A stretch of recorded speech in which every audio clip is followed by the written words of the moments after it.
नमस्कार, मेरा नाम है गौरव पाल। आप देख रहे हैं गौरव का चश्मा।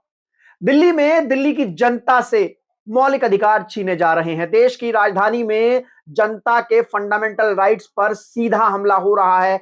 आरोप लग रहे हैं दिल्ली सरकार पर। जी हां, दिल्ली की भाजपा सरकार पर। इसके अलावा एक बाबा है देश में, धीरेन्द्र शास्त्री, जो कि खुलेआम संविधान को ललकार रहे हैं, संविधान की धज्जियां उड़ा रहे हैं। दोस्तों, क्या है पूरी खबर जानने के लिए बने रहिए हमारे साथ। अगर पहली बार चैनल पर आए हैं तो चैनल को सब्सक्राइब कर लीजिए।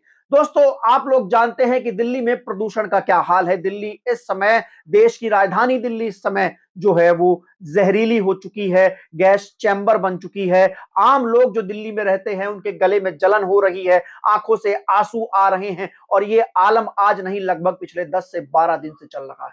ये कह लीजिए कि दिल्ली में जो लोग सांस ले रहे हैं वो सांस नहीं ले रहे हैं, वो जहर पी रहे हैं। और वो जहर दिल्ली की जनता को किस तरीके से नुकसान पहुंचा रहा है, इसका आलम दिल्ली के अस्पताल बयां कर रहे हैं, जहां पर सांस संबंधित बीमारियों को लेकर मरीजों की संख्या बढ़ गई है। दिल्ली की सरकार जो है वो दिल्ली की जनता से उनका मौलिक अधिकार छीन रही है। आप बोलेंगे कि मौलिक अधिकार कैसे छीन रही है, तो मैं आपको बताऊं कि देश के संविधान के अनुसार अनुच्छेद 21, जो कि हर नागरिक को एक अधिकार प्राप्त है कि वो खुली हवा में, प्रदूषण रहित हवा में सांस ले, राइट टू लाइफ का, जो राइट टू लिव का जो एक फंडामेंटल राइट है, वो दिल्ली की सरकार छीन रही है। अनुच्छेद 21 के तहत इस देश की और प्रदेश की सरकार की जिम्मेदारी बनती है कि वो अपने नागरिकों को एक प्रदूषण रहित, साफ स्वच्छ माहौल दे, ताकि लोग बीमारी रहित उसमें आराम से रह सके। लेकिन दिल्ली का जो AQI है वो सरकारी आंकड़ों में 400, 450 जा रहा है और असल आंकड़ों में 600 से 700 जा रहा है। सरकार AQI मॉनिटर सेंटर पर पानी छिड़कवा कर डाटा तो दबा दे रही है, लेकिन धूल में जो प्रदूषण के कण उड़ रहे हैं उनको दबा नहीं पा रही है। हालांकि जो सरकार का 400, 450 का आंकड़ा है वो भी गंभीर है, खतरनाक है, हैजार्डस है। जी हां, दिल्ली की सरकार ने अब तक दिल्ली में बढ़ रहे प्रदूषण को लेकर कोई भी बड़े और ठोस उपाय नहीं बताए हैं। दिल्ली की मुख्यमंत्री रेखा गुप्ता बिहार में प्रचार करने में व्यस्त हैं। पंजाब में वो पंजाब के लोगों को आम आदमी पार्टी के खिलाफ और उनसे शिकायत कर रही है, कह रही है कि आम आदमी पार्टी से आपको खतरा है।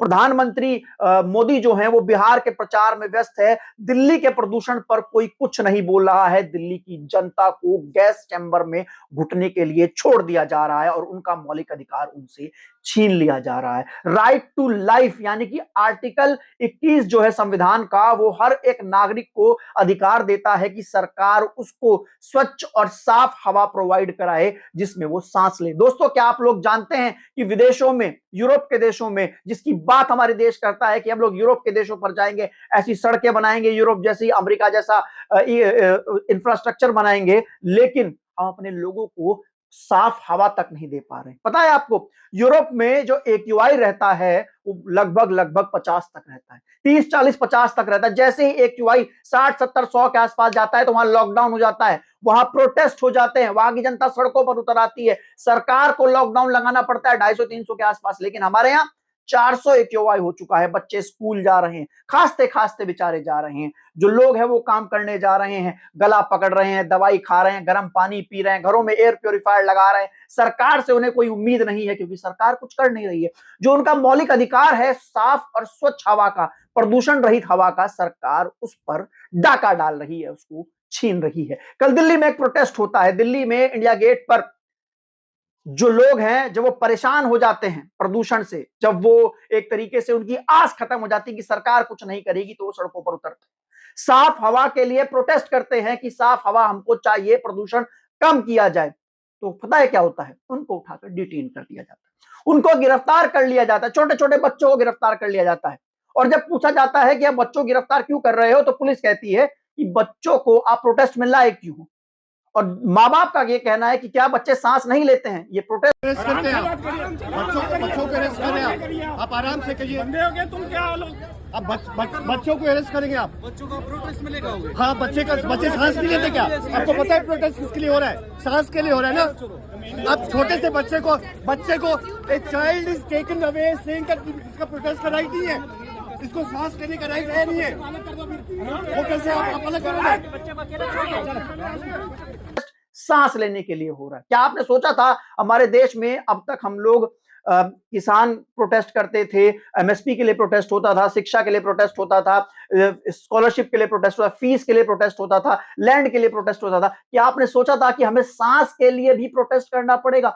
दिल्ली में सांस के लिए भी प्रोटेस्ट हो रहा है और दिल्ली की सरकार मौन है, दिल्ली की मुख्यमंत्री मौन है। सरकारों के घर में क्या है भैया, मंत्री और विधायकों के घर में तो एयर प्योरीफायर होते हैं, बड़े बड़े एयर प्योरीफायर होते हैं। क्या आपको लगता है कि एक आम आदमी जो 10 से 15 हजार रुपए महीने का कमा रहा है, क्या वो एयर प्योरीफायर खरीद सकता है? हम और आप एयर प्योरीफायर नहीं खरीद सकते। हम लोग वही उस प्रदूषण वाली हवा में जिसका AQI 600 से 700 हो चुका है, उसमें सांस लेने को मजबूर है। और उसके उसके अलावा आप देखिए कि जो हमारे क्लाइमेट चेंज मिनिस्टर हैं भूपेंद्र यादव, जी हाँ, भूपेंद्र यादव जो हमारे क्लाइमेट चेंज मिनिस्टर हैं, वो पता नहीं कहां है। उनको पता भी है कि वो क्लाइमेट चेंज मिनिस्टर हैं और देश में जब प्रदूषण होता है तो ये उनके अंतर्गत आता है। मुझे तो नहीं लगता कि भूपेंद्र यादव को पता भी होगा कि वो पर्यावरण मंत्री है। अगर उन्हें पता होता तो वो उसको लेकर कुछ काम कर रहे होते, उनकी मिनिस्ट्री कुछ काम कर रही होती, कुछ गाइडलाइन जारी करती, कुछ प्रेस कॉन्फ्रेंस करती, इस प्रदूषण को कंट्रोल करने कोई तो उपाय लेकर आती। लेकिन सब चुप हैं, सब मौन है। पब्लिक जो है वो गैस चैंबर में घुट रही है।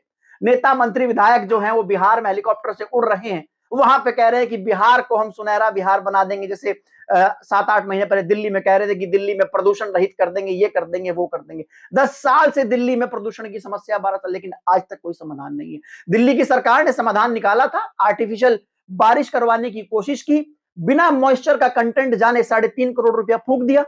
यानी कि उन्होंने ये नहीं जाना, जो इतनी बड़ी रिसर्च जिस IIT कानपुर ने की और 3.5 करोड़ रुपया खर्च किया, उन्होंने एक बार ये चेक करने की जहमत नहीं उठाई कि बादलों में मॉइस्चर है या नहीं, बारिश होगी या नहीं, 3.5 करोड़ रुपया फूंक दिया। बिल्कुल दोस्तों, और दिल्ली की सरकार जिम्मेदार है दिल्ली के प्रदूषण के लिए। दिल्ली की सरकार जिम्मेदार है। जब सरकार ने, हाई सुप्रीम कोर्ट ने, NGT ने पटाखों पर रोक लगाई थी, तो सरकार ने पटाखों से रोक क्यों हटाई? सरकार ने पटाखों से रोक क्यों हटाई? बड़ा सवाल है। प्रदूषण को कंट्रोल करने के लिए दिल्ली की सरकार क्या कर रही है? नोएडा में यूपी की सरकार क्या कर रही है? गाजियाबाद के लोग दम घुट घुट कर वो मर रहे हैं। और लगातार संविधान पर ये एक हमला है, इसको संविधान पर हमला मारा जा रहा है, मौलिक अधिकारों को छीना जा रहा है। लोगों को जो सरकार अच्छे दिन देने की बात करती थी कि अच्छे दिन देंगे, वो साफ हवा तक नहीं दे पा रही है। तो वहीं दूसरी ओर धीरेन्द्र शास्त्री नाम का एक व्यक्ति जो कि देश के संविधान को खुलेआम ललकार रहा है और एक भीड़ से, मास से ये कसम खिलवा रहा है कि हम देश को हिंदू राष्ट्र बनाकर छोड़ेंगे। आप एक वीडियो देखिए, फिर हम बात करते हैं। हम आज शपथ लेते हैं भारत को हिंदू राष्ट्र बनाकर रहेंगे।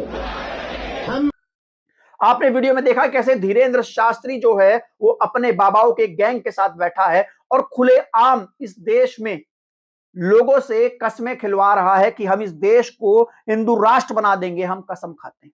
आप समझ सकते हैं इसका मतलब क्या है? वो देश के संविधान के मूल ढांचे को बदलने की बात कर रहा है, वो संविधान के ऊपर हमला कर रहा है, वो संविधान के बेसिक स्ट्रक्चर को ललकार रहा है। इस देश की सरकार में भी वो ताकत नहीं है कि वो इस देश के संविधान को अमेंड कर सके। इस देश की सरकार में वो ताकत नहीं है कि वो संविधान के मूल ढांचे को अमेंड कर सके, बेसिक स्ट्रक्चर को अमेंड कर सके। केशव नंदा भारती केस कहता है कि भारत के संविधान का जो मूल ढांचा है वो सेकुलर है, इसको अमेंड नहीं किया जा सकता, इसको किसी भी कीमत पर संशोधित नहीं किया जा सकता। अगर कोई भी सरकार ऐसा करने की कोशिश करेगी तो वो सरकार बर्खास्त कर दी जाएगी। लेकिन आप इस धीरेन्द्र शास्त्री को देखिए, इसको सरकार का श्रेय प्राप्त है। इस यात्रा में नेता जा रहे हैं, मंत्री जा रहे हैं, मुख्यमंत्री जा रहे हैं। दिल्ली की मुख्यमंत्री जो रेखा गुप्ता जी हैं, वो प्रदूषण को लेकर कुछ नहीं कह रही हैं, लेकिन धीरेन्द्र शास्त्री की यात्रा में जा रही हैं, हिंदू राष्ट्र की यात्रा में जा रही हैं। अब आपको पता है कि धीरेन्द्र शास्त्री किसकी शय पर देश को हिंदू राष्ट्र बनाने की कसमें खा रहा है, किसकी शय पर वो बाबा साहब के बनाए संविधान को ललकार रहा है, किसकी शय पर वो ये कह रहा है कि हम भारत को हिंदू राष्ट्र बना देंगे। आप समझ सकते हैं, ये पूरा खेल जो है वो इस देश में इस संविधान के खिलाफ रचा जा रहा है। एक और, क्या धीरेन्द्र शास्त्री ने जो इतना हितैषी बनता है लोगों का, तो हिंदू की एकता की बात करता है, क्या ये जो लोग दिल्ली में प्रदूषण में घुट रहे हैं, क्या ये हिंदू नहीं? इनको लेकर भी क्या एक बार धीरेन्द्र शास्त्री ने बोला कि वो सरकार की खिलाफत करता है? दिल्ली के लोगों को साफ साफ देनी चाहिए। क्या धीरेन्द्र शास्त्री तो बाबा है, ज्ञानी है, वो बता दे कि ये प्रदूषण कैसे जाएगा, वो बता दे प्रदूषण कब तक जाएगा। और क्या वो सरकार को धीरेन्द्र शास्त्री बता नहीं सकता था कि दिल्ली में इतना बड़ा प्रदूषण होगा, दिवाली के बाद सरकार तैयारी रखे? नहीं बता सकता था क्या? लेकिन वो धीरेन्द्र शास्त्री आपकी शिक्षा के लिए नहीं बोलेगा। जब स्कूलों में फीस बढ़ती है तो धीरेन्द्र शास्त्री चुप रहता है। फीस तो हमारे और आपके बच्चों की बढ़ती है, बोलता है वो। जब बसों में किराया बढ़ता है धीरेन्द्र शास्त्री चुप रहता है, महंगाई बढ़ती है धीरेन्द्र शास्त्री चुप रहता है, प्रदूषण बढ़ता है धीरेन्द्र शास्त्री चुप रहता है, एसएससी के स्टूडेंट प्रोटेस्ट करते हैं धीरेन्द्र शास्त्री चुप रहता है, दलितों, पिछड़ों, शोषितों, वंचितों पर अत्याचार होता है धीरेन्द्र शास्त्री चुप रहता है, महिलाओं के साथ बलात्कार होता है धीरेन्द्र शास्त्री चुप रहता है। लेकिन देश को हिंदू राष्ट्र बनाने के नाम पर धीरेन्द्र शास्त्री एकदम से जाता है। और जब धीरेन्द्र शास्त्री देश को हिंदू राष्ट्र बनाने की बात करता है तो एक मौलाना मौलवी भी हैं जो देश को मुस्लिम राष्ट्र बनाने की बात करते हैं। हम किस देश में जी रहे हैं? हम बात करते हैं यूरोप को टक्कर देने की, अमेरिका को टक्कर देने की, कि हम उनके जैसा इंफ्रास्ट्रक्चर बनाएंगे। हम अपनी हवा तक तो साफ नहीं कर पा रहे हैं। और आज जो लोग धीरेन्द्र शास्त्री के साथ खड़े हैं वो इस देश के बेसिक मूल मुद्दों के खिलाफ खड़े हैं, वो साफ हवा के खिलाफ खड़े हैं, वो प्रदूषण जो बढ़ रहा है उसको रोकने के खिलाफ खड़े, जो लोग धीरेन्द्र शास्त्री के साथ खड़े हैं। आप समझ सकते हैं। मतलब आप इस चीज को देखिए कि एक व्यक्ति जिसकी कोई क्रेडिबिलिटी नहीं है उसको इतनी ताकत कहां से मिल रही है। भाजपा और आरएसएस के लोग उसको सपोर्ट कर रहे हैं, भाजपा और आरएसएस के लोग उसकी यात्रा में जा रहे हैं, उसको शय दे रहे हैं। भाजपा जानती है, भाजपा ने 400 पार का बात कही थी और कहा था कि 400 पार होते ही संविधान बदल देंगे, लेकिन बीजेपी 400 पार नहीं हो पाई और संविधान नहीं बदल पाई। भाजपा को पता है कि वो लोकतांत्रिक रूप से संविधान नहीं बदल सकती, इसलिए वो धीरेन्द्र शास्त्री जैसे लोगों को इकट्ठा कर रही है और संविधान पर बार बार हमले करवा रही है। आपको पता है इस देश में हिंदू राष्ट्र बनाने की मांग करने वालों के खिलाफ कार्रवाई हो सकती है। जो भी इस देश को धार्मिक राष्ट्र बनाने की बात करेगा उसके खिलाफ कार्रवाई हो सकती है, लेकिन धीरेन्द्र शास्त्री पर कार्रवाई कौन करे? सरकार सुरक्षा दी है, व्यवस्था कराई है। आप समझ सकते हैं हमारे देश की सरकार हमारे देश के संविधान को बदलने के लिए एक व्यक्ति को प्रेरित कर रही है, उसको सुरक्षा दे रही है, वो यात्रा निकाल रहा है और प्रदूषण के लिए कुछ नहीं कर रही। भूपेंद्र यादव आपको कहीं मिले तो उनसे कहिएगा भैया आप पर्यावरण मंत्री हैं, आप ट्वीट रिट्वीट मंत्री नहीं है। भूपेंद्र यादव जी आप पर्यावरण मंत्री हैं, अब प्रदूषण को लेके कुछ कीजिए। आपको पता भी है पर्यावरण मंत्री हैं भी या नहीं? मुझे नहीं लगता कि उनको पता है वो पर्यावरण मंत्री हैं।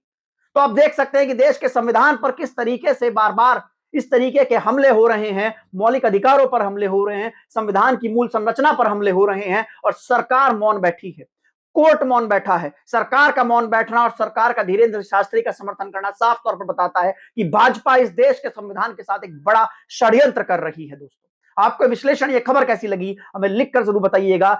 चैनल को सब्सक्राइब कीजिएगा, वीडियो को शेयर कीजिएगा। तब तक के लिए चलते हैं, धन्यवाद, नमस्कार।